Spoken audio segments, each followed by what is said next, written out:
Salam.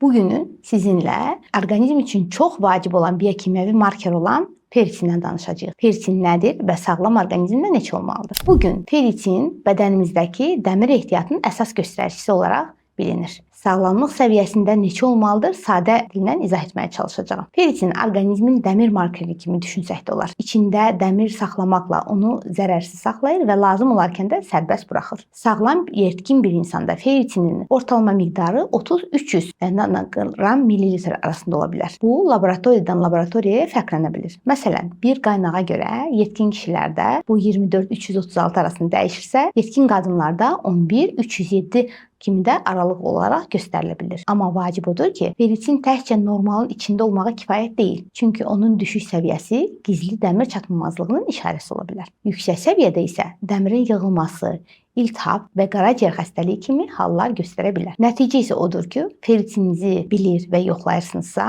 mütləq endokrinoloq və hematoloqla müzakirə etməniz lazımdır. Çünki normal deyərkən hələ də ehtiyatda bir problemin olduğu mövcud ola bilər və buna görə də həkim kontrolu olmadan siz özünüzün sağlam dəmir zapasınız haqqında danışa bilməzsiniz. Daha geniş izahat üçün səhifəmizi izləmədə qalın, özünüzdən müğayət olun, sağ olun.